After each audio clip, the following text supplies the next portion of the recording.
Shalom, bagaimana kabarnya hari ini? Luar biasa karena kita punya Tuhan yang luar biasa. Saya sih melihat mulutnya ngomong luar biasa ya, tapi mukanya menakutkan gitu. Tolong beri salam, beri senyum ke kanan kiri saudara, bilang aku bersuka cita hari ini. Iya, begitu ya saudara ya. Jadi wajahnya itu agak-agak luar biasa gitu ya. Karena saudara saya tanya bagaimana kabarnya, luar biasa. Iya. Tadi seperti yang disampaikan Pak Niko, tahun ini ya penanggalan Israel berganti memasuki tahun Ayin Peh. Sebutannya itu lebih enak Peh. Apa itu? Berbicara tentang mulut. Ya. Semua punya mulut di tempat ini? Setiap hari mulut saudara digunakan? Buat apa? Buat makan. Ya, itu sudah pasti. Yang kedua untuk apa? Berbicara, mengeluarkan perkataan. Saudara, tahun Peh ini adalah tahun mulut, di mana ya dengan kata lain ini adalah tahun di mana ucapanmu akan menjadi kenyataan. Katakan sama-sama, ucapanku menjadi kenyataan. Tahun ini adalah tahun ucapan kita menjadi kenyataan. Apa yang kita deklarasikan itu yang akan kita alami dalam hidup ini. Amin. Berarti kalau kita memperkatakan yang baik janji Tuhan, maka apa yang akan kita alami? Yang baik janji Tuhan. Tapi jika kita memperkatakan yang tidak baik, apa yang akan kita alami? Yang tidak baik. Percayakah saudara 90% dari kehidupan kita itu dikendalikan oleh perkataan saudara? Amin. Barang siapa suka menggemakannya akan memakan buahnya, kata firman Tuhan. Hati-hati dengan lidahmu, kenapa? Karena barang siapa menggemakannya akan memakan buahnya. Ini tahun Peh, tahun mulut, tahun penggenapan apa yang kita ucapkan. Percayalah saudara, semua yang kau ucapkan itu akan berbalik menjadi kenyataan di dalam hidupmu. Kenapa? Satu kali Yesus berkata kepada murid-muridnya, kalau engkau pergi dan mampir ke satu desa, lalu engkau masuk ke rumah penduduk yang ada di sana, Yesus bilang ucapkanlah salam berkat. Kalau orang yang ada di dalam rumah itu layak menerima salam berkatmu, maka rumah itu dan penghuninya akan diberkati. Tapi kalau orang yang dalam rumah itu tidak layak untuk menerima salammu, dengan artian kata mereka dalam keadaan yang tidak berkenan, maka salam berkat itu akan kembali kepadamu dan engkaulah yang akan diberkati. Sebaliknya kalau engkau mengucapkan kutuk atas orang lain, lalu orang itu dalam keadaan kudus dan tidak pantas untuk dikutuk, maka kutuk itu akan berbalik kepadamu. Makanya Bang Napi berpesan, waspadalah. Waspadalah, amin. Hati-hati dengan perkataan kita saudara. Apa yang engkau katakan, kata firman Tuhan, itu yang akan aku lakukan. Apa yang menimpa hidupmu itu adalah hasil dari perkataan. Ya, kita baca sama-sama dulu di dalam Yosua pasal yang pertama. Yosua pasal 1 ayat 7, 8 sampai ayat yang ke-9. Yosua 1 ayat 7, 8 dan ayat yang ke-9. Ya, firman Tuhan berkata begini, kita baca sama-sama saja 1, 2, 3. Hanya kuatkan dan teguhkanlah hatimu dengan sungguh-sungguh, bertindaklah hati-hati sesuai dengan seluruh hukum yang telah diperintahkan kepadamu oleh hambaku Musa. Janganlah menyimpang ke kanan atau ke kiri, supaya engkau beruntung kemanapun engkau pergi. 8. Janganlah engkau lupa apa? Memperkatakan kitab Taurat ini, tetapi renungkanlah itu siang dan malam, supaya engkau bertindak hati-hati sesuai dengan segala yang tertulis di dalamnya, sebab dengan demikian perjalananmu akan berhasil dan engkau akan sampai di situ saja. Saudara, ayat ini berkata kepada Yosua, kuatkan dan teguhkanlah hatimu. Tuhan berfirman kepada Yosua, ya, kuatkan dan teguhkanlah hatimu dengan sungguh-sungguh, bertindaklah hati-hati sesuai semua hukum yang telah engkau dengar dari hambaku Musa. Ya, Janganlah menyimpang ke kanan atau ke kiri. Ayat 8 berkata, janganlah engkau lupa memperkatakan firman Tuhan. Dan bukan cuma jangan lupa memperkatakan firman, yang berikutnya di sekarang dikatakan tetapi renungkanlah. Saudara, renungkanlah di sini diambil dari bahasa Ibrani dengan kata haga. Haga itu artinya apa? Bergumam, ngomong sendiri sama dirimu. Saya mau tanya di sini, saudara pernah nggak bicara sama diri saudara sendiri? Yang pernah angkat tangan. Yang tidak pernah periksa ke dokter. Haleluya, ya. Orang normal itu pastilah pernah, entah di toilet, entah di kamar mandi, entah di dapur. Pernah kan saudara berbicara dengan diri saudara sendiri? Ya, saya sering saudara, waktu saya lagi takut gitu ya, misalnya setan ngomong ini gini-gini, saya dalam nama Yesus enggak percaya kepada janji Tuhan. Apa yang iblis katakan tidak akan terjadi, aku harus percaya pada firman. Lalu saya nyanyi, hidupku menggenapi firman-Mu. Apa yang saya dengar di hati, saya perkatakan lewat mulut. Ayat ini dikatakan, jangan lupa perkatakan kitab Taurat ini dan renungkan, lalu bergumamlah, ucapkanlah itu bagi dirimu sendiri. Lalu pehlah. Ya, apa itu peh? Perkataan. Mulut, ucapan kita. Setelah kita perkatakan firman Tuhan, ucapkan itu bagi dirimu sendiri. Saya kasih contoh, saudara kalau bangun pagi, ada pekerjaan di kantor hari Senin yang rasanya berat. Saudara bangun pagi ada suara yang bilang gini, ih malas banget ya ke kantor, kayaknya tugas hari ini kita gak bisa kerjain deh. Lalu engkau berkata kepada dirimu, aku percaya bersama Tuhan aku pasti bisa. Itu namanya peh. Dan apa yang kau ucapkan, Tuhan akan menggenapi. Saudara, hidup manusia itu dibentuk dari perkataan. Kenapa ada banyak anak yang akhirnya jadi pemberontak? Karena anak ini sering mendengar perkataan yang negatif dari ibu dan orang tuanya. Ketika ada anak yang melakukan satu kesalahan lalu kita, memang kamu tuh goblok, tolol, makanya jadi anak itu yang becus. Kalau tahu dari dulu saya nggak lahirkan kamu, saya masukin lagi. Ya nggak bisa saudara. Ya. Jangan pernah ucapkan yang buruk kepada anakmu. Kenapa? Karena apa yang engkau ucapkan itu yang akan terjadi.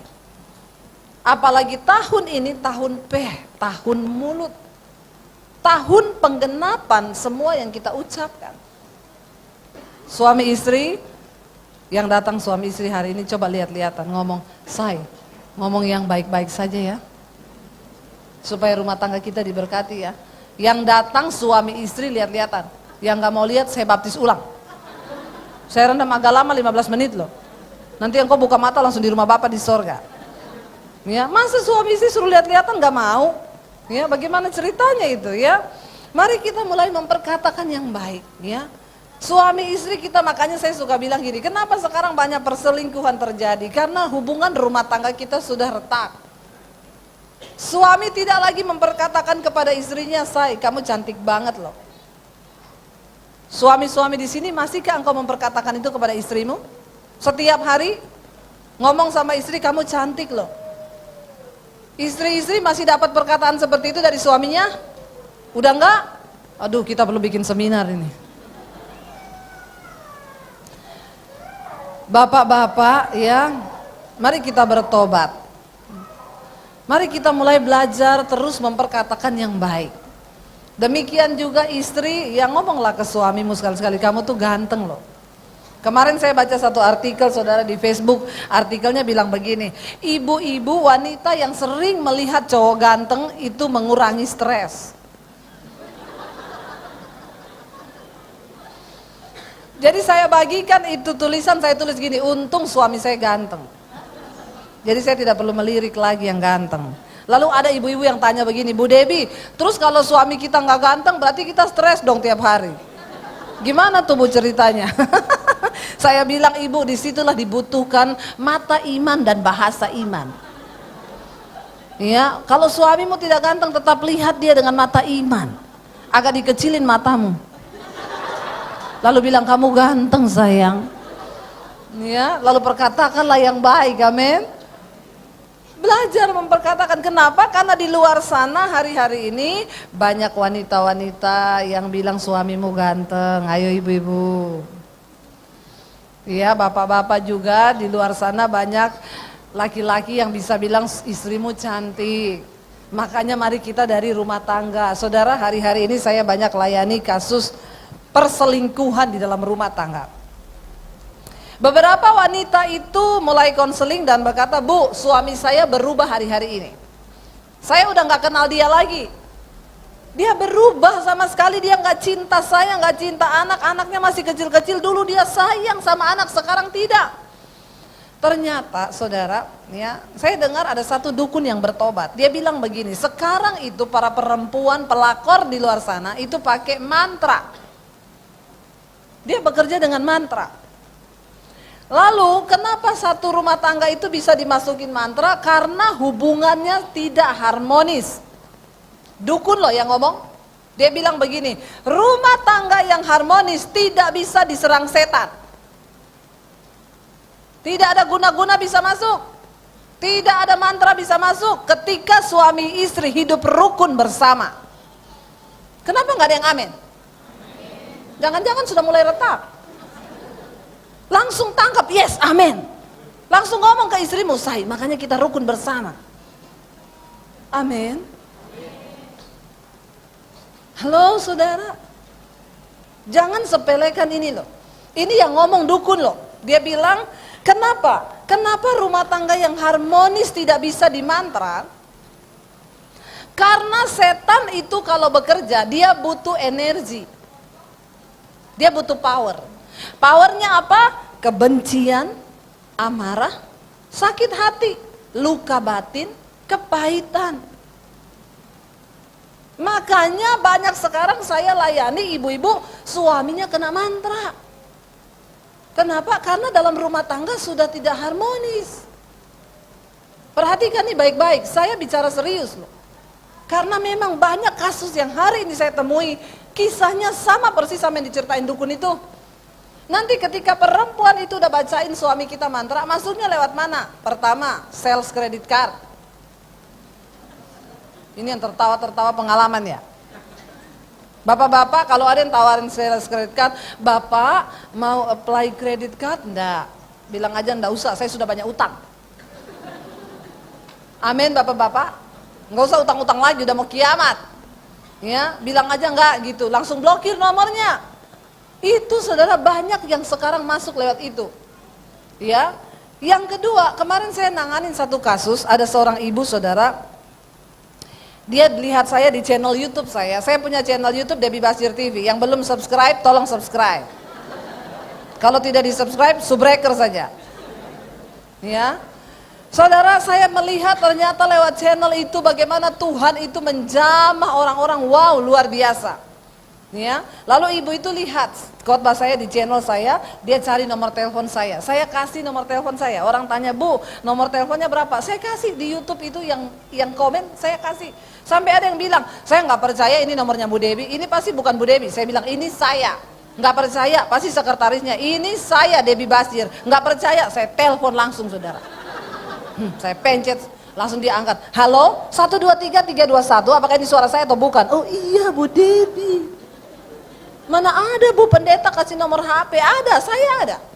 Lalu saudara, mereka mulai curhat. Ibu itu cerita, "Bu, suami saya tadinya laki-laki yang baik. Dia sayang istri, sayang anak. Tiba-tiba semuanya jadi berubah. Lalu Bu, dia itu saking cintanya sama Tuhan, dia mulai suruh buka persekutuan di rumah kami." Ini orang kaya saudara. Lalu saya buka persekutuan, saya undang hamba Tuhan, tapi belakangan Bu, dia jarang pulang suami saya. Kenapa? Ya alasannya macam-macam lah, meeting apa, belakangan saya tahu dia ternyata kena sama perempuan. Dan sekarang dia sudah terang-terangan sama perempuan itu, sekarang sudah hampir nggak pulang kalau malam, pulangnya pagi. Saya cuma bilang, "Ibu tetap berdoa." Saudara tahu, waktu mantra itu dimasukin sama setan, lalu setan akan membuat istrinya marah. Perempuan itu akan mulai teror. Kamu tuh siapa?" "Saya selingkuhan." Zaman dulu orang kalau selingkuh takut ketahuan, zaman sekarang tidak. Dia yang kasih tahu sama istrinya. Saya nggak tahu nih pelakor zaman now minumnya vitamin apa. Kenapa bisa jadi kuat begitu saudara? Lalu dia mulai, saya sudah temukan beberapa kasus nih begini, sama cara kerjanya. Suaminya lupa diri, lalu pelakornya mulai, gua simpenannya suamimu, gua sekarang udah dibeliin apartemen. Lu tuh udah gak dicinta, lu cerai aja, lupakan suamimu, dia udah gak cinta sama kamu. Lalu ketika si istri ini marah, ketika si istri ini ngamuk, dukun itu bilang, mantra itu semakin masuk kepada suaminya. Tapi kalau istrinya berdoa buat suaminya, maka dia mengasihi suaminya, mantra itu akan hilang. Perlahan akan hilang. Dukunnya bilang mantra itu bertahan 7 tahun. Tapi kalau dengan kuasa Tuhan bisa hilang dalam sekejap. Hati-hati bapak-bapak. Ya, ibu-ibu berdoa buat suamimu. Ada yang bilang, saya sudah nggak sanggup ibu berdoa buat suami saya, bu, jahat sekali dia. Nggak apa-apa, tetap berdoa. Iya, saya berdoa bu. Saya bilang Tuhan cabut nyawanya. Jangan. Jangan saudara ya. Masalah mencabut nyawa itu mau urusan Tuhan. Hati-hati istri, jangan berdoa begitu, bertobat. Lalu dia bilang sama saya, bu gimana? Saya bilang ibu tetap berdoa. Ibu ini luar biasa saudara.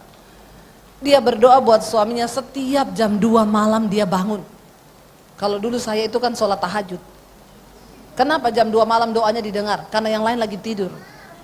Tuhan lagi gak sibuk, cuma dengerin kita. Nggak ada banyak antrian. Saudara, ya lalu bukan begitu ya. Nanti ini ada lagi yang potong lagi khotbah saya terus ditayangkan, dibilang Ibu Debbie sesat ini. Kalau berdoa jam 2 Tuhan lagi nggak sibuk. Itu hanya lelucon ya.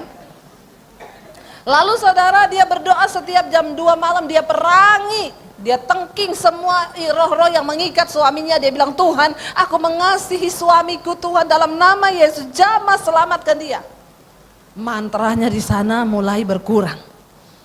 Dukunnya lapor sama si pelakor, ini apa yang terjadi? Kenapa mantra mulai tidak mempan? Ya, ada penangkalnya. Mulailah dikirimi macam-macam. Ibu itu bilang sama saya WA, Bu Debbie, ibu tahu nggak? Sejak saya berdoa, itu kan rumahnya itu saudara gede banget ya. Ini dia punya horden itu panjang, putih, transparan, lihat keluar taman. Dia bilang, ibu, sejak saya berdoa malam ibu, saya patahkan itu roh-roh mantra apa suami saya Tuhan jamah. Setiap malam pocongan kelilingi rumah saya. Lompat-lompat, berkeliaran di taman saya. Biarin aja, mungkin dia lagi bersihin taman. Saya bilang nomor 1, ibu jangan takut. Jangan takut, itu cuma setan-setan biasa itu yang begitu. Setan yang luar biasa itu yang menguasai hatimu. Dengan kebencian, dengan kepahitan, dengan kekecewaan, itu setan yang beneran. Kalau cuma pocongan begitu, biasa itu. Dia terus berdoa bu. Terus berdoa, hari berikutnya, Bu Debbie kenapa? Pocongnya masuk rumah. Dapat kunci dari mana dia? Dia ke ahli kunci, pasti bikin kunci serep. Ya, ibu dia lompat-lompat di dalam rumah saya. Jangan takut, jangan mau tertipu sama setan. Terus ibu berkatakan, doakan suamimu. Ucapkan, Kenapa? Karena apa yang kau ucapkan itu yang akan Tuhan genapi. Dia berdoa saudara, berdoa. Besoknya dia WA saya, ibu pocongnya naik tangga. Hebat dia nih pocong ini ya. Terus bu, makin panas dia. Kenapa? Mantranya nggak masuk. Ibunya terus berperang. Terakhir dia bilang ini, Bu Debbie, pocongnya masuk kamar saya. Terus saya berdoa, dia berdiri di samping saya. Terus saya nggak takut bu. Saya tengking dia, dalam nama Yesus, hilang bu. Iya kan, saya bilang juga apa? Yang begitu nggak bisa bikin apa-apa. Setan yang begitu sudah tidak bisa bikin apa-apa. Kuntilanak nggak bisa bikin apa-apa. Yang menakutkan itu pelakor. Karena dia bisa bikin apa-apa. Hati-hati saudara ya. Lalu ibu ini berdoa, saudara tahu satu kali dia telepon saya, Bu Debbie, saya kaget bu, kenapa tadi malam bu, kenapa?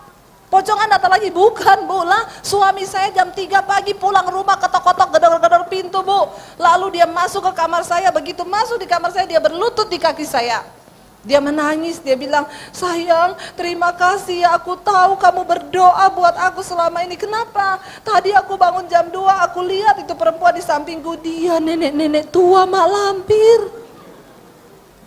Padahal bapak ini saudara udah ditipu miliar-miliar. Tapi dia nggak sadar, matanya nggak terbuka. Kenapa? Kena mantra. Istrinya bilang, ibu itu perempuan nggak cantik bu. Pertama dia masuk nawari saham. Pak mau ikutan saham nggak? Ya udah, akhirnya janjian ketemu. Waktu ketemu kena saudara. Akhirnya suaminya pulang malam itu, saya udah nggak mau, kamu pegang telepon saya ya, kalau dia telepon kamu aja yang angkat. Lalu istrinya Tuhan bukakan, ada sesuatu yang dia taruh di dalam barang-barang suamimu, lalu diperiksa sama istrinya saudara, di dalam pulpen kecil itu ada keris kecil dimasukin di dalamnya. Sama istrinya diambil, dibuang, dibakar. Sekarang setan bekerja hati-hati, makanya suami istri mulai hidup dalam rukun bersama dan terus perkatakan yang baik. Amin. Setan bekerja luar biasa. Perkatakan, ya. Kenapa? Karena setan untuk bekerja dalam rumah tangga butuh nutrisi loh. Kemarahan, sakit hati, ucapan yang tidak menjadi berkat, yang dibiarkan menumpuk, ya itu akan menjadi luka batin, lalu mulai benci. Tadinya istri masih siapin kopi buat suami, lama-lama udah males. Ibu-ibu yang masih siapin kopi buat suaminya tiap pagi, angkat tangan. Yang masih sediakan buat suaminya kopi, teh, atau jus, atau buah, angkat tangan ibu-ibu. Ayo angkat tangan. Kalau saudara tidak menyiapkan, enggak usah angkat tangan. Kita buka kolam baptisan. Saya rendam agak lama. Yang sampai detik ini masih melayani suami, angkat tangan. Yang lain tidak melayani suami karena kerja. Kenapa tidak melayani suami yang lain? Karena kerja? Atau karena jengkel? Ibu-ibu, ya. Saya cuma mau bilang hari-hari ini, mari kita jagai rumah tangga kita. Kalau engkau sebagai ibu rumah tangga atau ada waktu, sebelum bekerja, sediakan dulu kebutuhan suamimu. Amin. Ibu-ibu, yang pria butuhkan itu hanya perhatian. Amin gak bapak-bapak? Bapak-bapak ada amin? Tolong ngomongnya agak pede gitu. Tidak usah terintimidasi. Ya, lo bener. Ya kenapa? Saya pernah layani ada seorang ibu suami saya selingkuh sama sekretarisnya. Lalu dia cerita tentang kejelekan suaminya, gini. Saya bilang sudah cukup ibu, sekarang tolong ibu ceritakan kejelekannya ibu. Kan saya udah dengar tentang suami ibu. Kejelekan ibu apa? Dia diam saudara. Apa ya? Enggak, saya mau tanya dulu. Setiap pagi ibu siapkan sarapan enggak buat suami? Enggak bu, dia berangkat kerja saya masih tidur. Kenapa bisa begitu? Karena kan saya itu ketemu sama suami saya, dia itu dulu kuliah di Amerika bu, jadi dia termasuk laki-laki mandiri, mandi sendiri, makan sendiri. Dia itu mandiri bu, jadi saya nggak perlu siapin lagi. Nah kalau dia pulang kerja gitu, ibu siapin makanan di meja, enggak, orang dia punya warteg langganan di samping rumah saya. Ya, ternyata yang jualan warteg Po Inem cantik. Suaminya datang, halo bapak. Mau makan apa pak? Makanya suaminya betah ke warteg. Hati-hati ibu-ibu. Amin ibu-ibu. Bertobat nih ibu-ibu ini.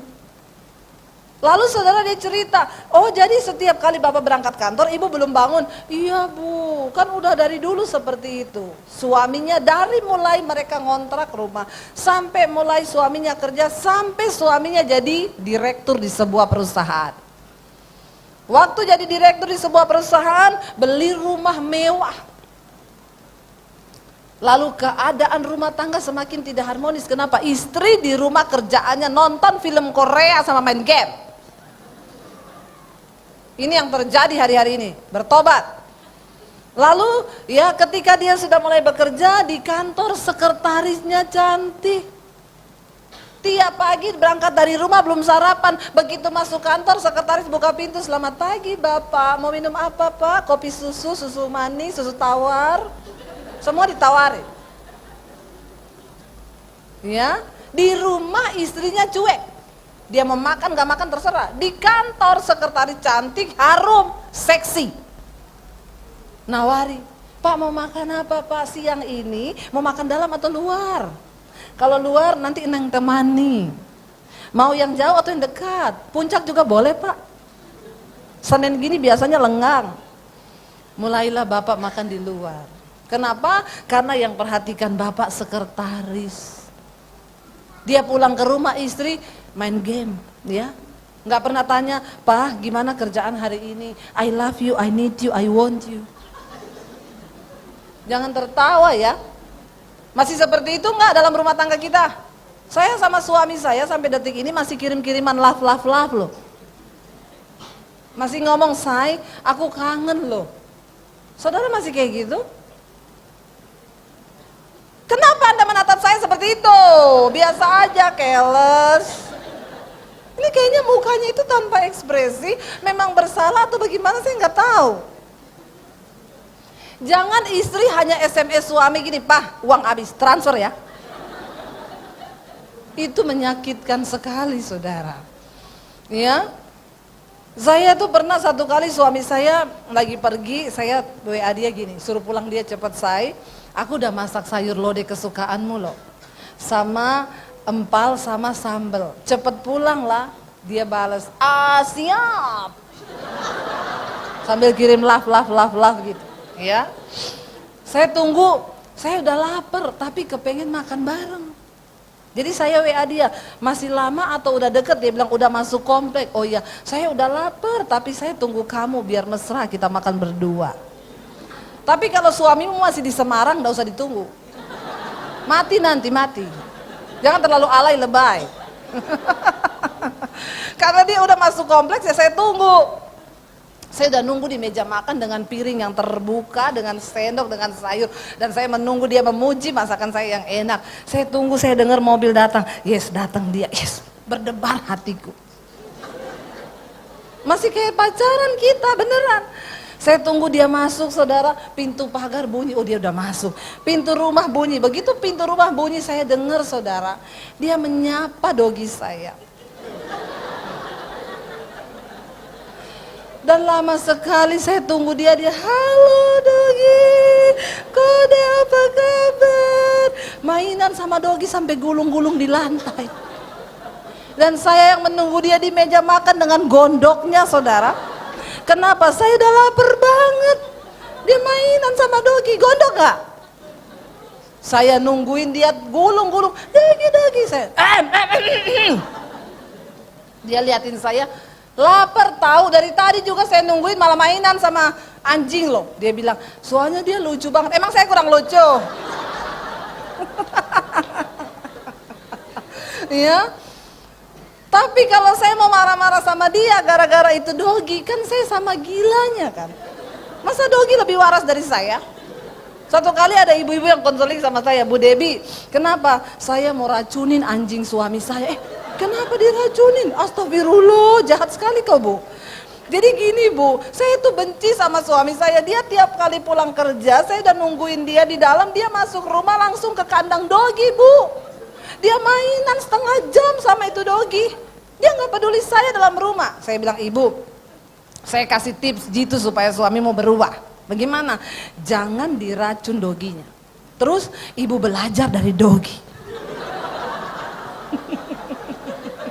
Loh iya kan? Kenapa suamimu bisa pulang langsung masuk ke kandangnya? Mesti ada sesuatu.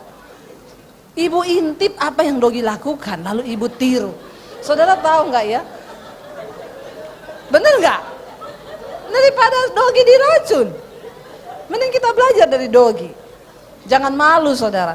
Itu dogi yang punya dogi ya. Kita pulang, tuannya pulang, apa yang dia lakukan? Dia ciumin kita dari atas sampai bawah, dia peluk kita, dia gulung-gulung sama kita, bener nggak? Ibu, besok kalau suamimu pulang. Lo bener nggak, saudara? Sebelum dia ke samping ke kandangnya dogi, Bu, begitu dia masuk pintu pagar, ibu cegat dia di pintu pagar, lalu ibu ya, ibu peluk, ibu ciumi dia, jangan dilepas, Bu. Saya yakin, Bu. Waktu ibu lakukan itu, maka besok suami pulang tidak ke kandang dogi lagi. Tapi dia cari ibu di dalam. Amin, ibu-ibu. Maka jadilah seperti ya, jangan sampai dogi lebih waras dari kita. Saya bilang, ibu mau racunin doginya suami. Apa untungnya, lagian tuh dogi tidak bersalah. Ibu yang harus berpikir, kenapa bisa dogi mencuri perhatian suamimu? Benar nggak saudara? Jangan sampai hubungan rumah tangga kita tidak harmonis. Kenapa? Karena setan sedang bekerja dengan luar biasa. Apa yang engkau ucapkan di dalam rumah tanggamu, jangan bilang, bu sudah nggak bisa dipulihkan, kita memang sudah tidak cocok. Bilang, kita cocok. Setiap hari suami istri gandengan tangan, coba engkau bangun lagi sesuatu yang sesuai kehendak Tuhan. Kalaupun engkau sudah mulai kacau berantem, gandeng tangan, say, kita berdoa, yo say.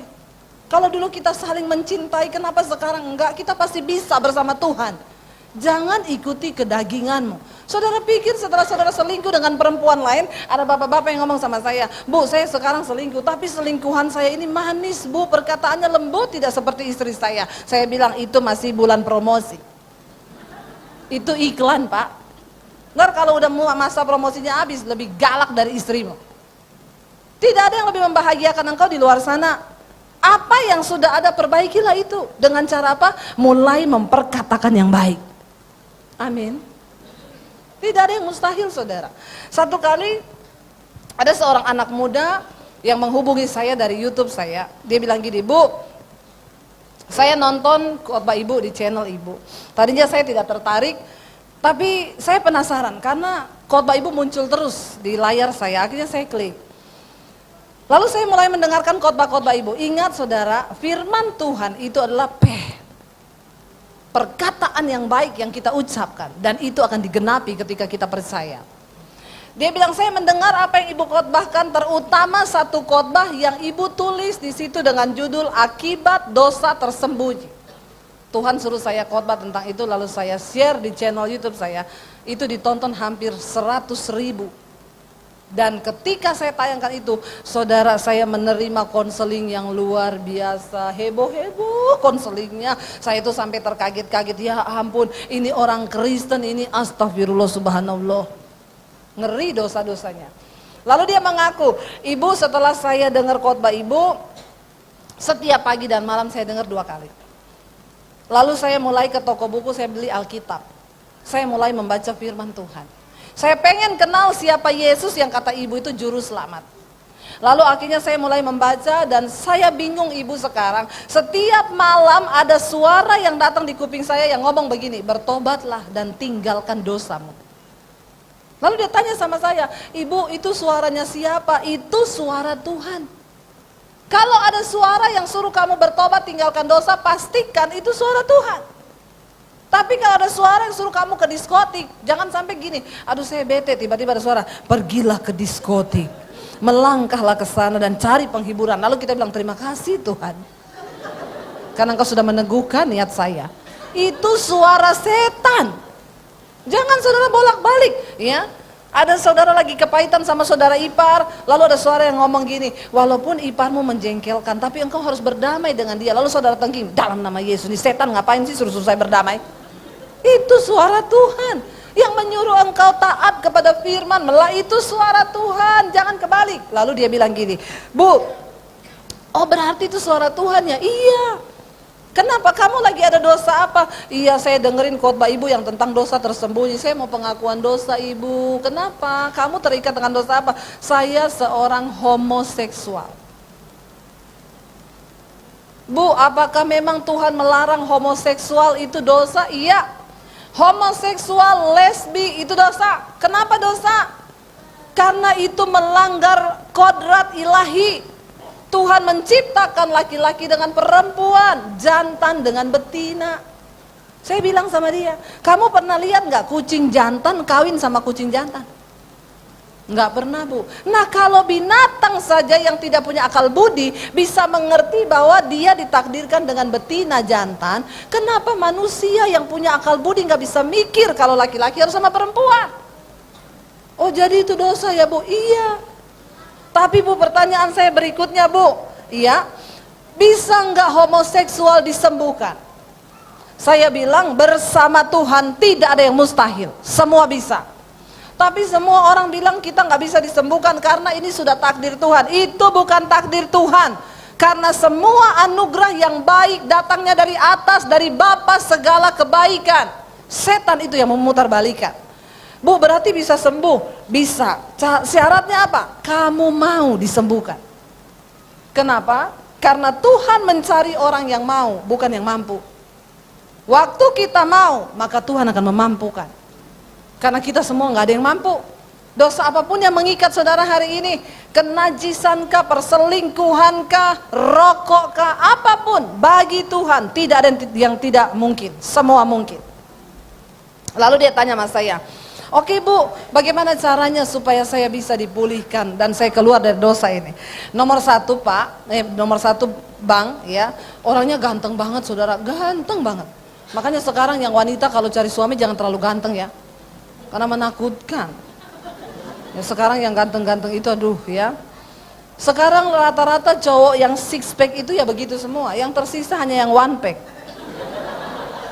Mending begini, yang penting normal saudara ya. Lalu saudara dia tanya, ibu saya harus bagaimana? Nomor satu, mulai berdoa hari ini dan kamu ucapkan. Ucapkan. Apa?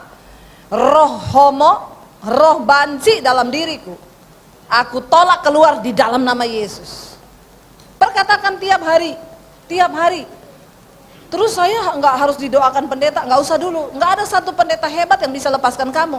Yang bisa itu cuma Tuhan dengan dirimu. Waktu kamu mau, Tuhan akan mampukan. Lalu dia mulai praktekkan saudara. Tiap hari bangun pagi dalam nama Yesus. Roh homo keluar, roh banci keluar. Saudara yang punya banyak keterikatan hari ini, apapun itu, yang punya roh terikat dengan rokok, perkatakan. Yang terikat dengan amarah, perkatakan. Yang terikat dengan apapun, perkatakan. Lalu saudara, sebulan kemudian dia telepon saya. Dia bilang, Bu, saya sudah praktekkan. Apa hasilnya? Benar Bu, setelah sebulan saya menengking roh itu, saya suruh keluar dari diri saya. Sekarang saya jijik dengan dosa homoseksual. Saya jijik Bu, saya udah putusin pacar saya yang adalah cowok itu. Dan bukan cuma itu Bu, saya keluar dari komunitas kami, komunitas homo. Keluar saudara. Ya sekarang banyak ya mereka bikin komunitas yang begitu-begitu. Ingat dulu yang ketangkep di Sunter sama yang di Pik, cowok-cowok ganteng, udah punya istri semua, istrinya cantik-cantik. Ditanya sama polisi, udah punya istri cantik, kenapa masih main laki-laki? Karena istri kami selalu berpesan, jangan main perempuan.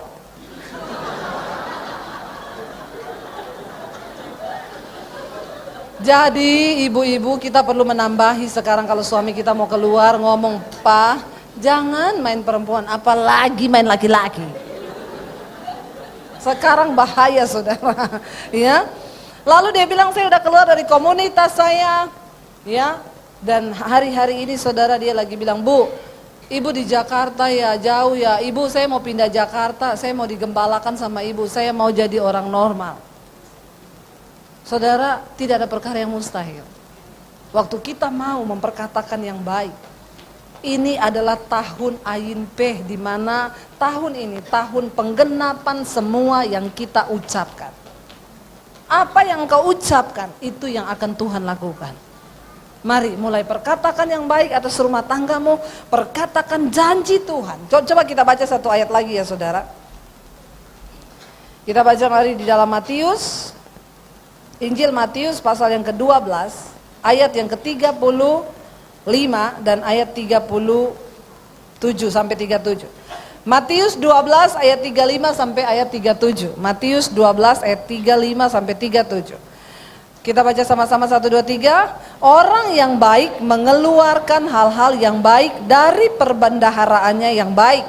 Dan orang yang jahat mengeluarkan hal-hal yang jahat dari perbendaharaannya yang jahat. Tetapi aku berkata kepadamu, setiap kata sia-sia yang diucapkan orang harus dipertanggungjawabkannya pada hari penghakiman. Karena menurut ucapanmu, engkau akan dibenarkan, dan menurut ucapanmu pula, engkau akan dihukum. Saudara, tidak main-main. Yesus mengingatkan kepada murid-muridnya, perkataan itu menentukan engkau diselamatkan atau tidak. Perkataanmu akan menentukan engkau dihukum atau tidak. Jadi hari ini, mari kita tanamkan benar-benar Tuhan, kami mau di tahun mulut ini, kami mau memperbaiki ucapan kami. Ketika saudara mulai memperkatakan yang baik atas rumah tanggamu, atas suamimu, atas istrimu, atas anakmu, maka tidak lama, dalam waktu sebulan saja engkau akan melihat semua yang baik akan terjadi kepadamu. Kenapa? Perkataan adalah benih yang kita tabur dan itu akan tumbuh menghasilkan buah. Kali saya berdoa biar kita semua hari-hari ini semakin giat mencari Tuhan. Ingat, menurut perkataan engkau akan dibenarkan, menurut perkataanmu engkau akan dihukum. Setiap perkataan sia-sia yang diucapkan orang, sia-sia loh.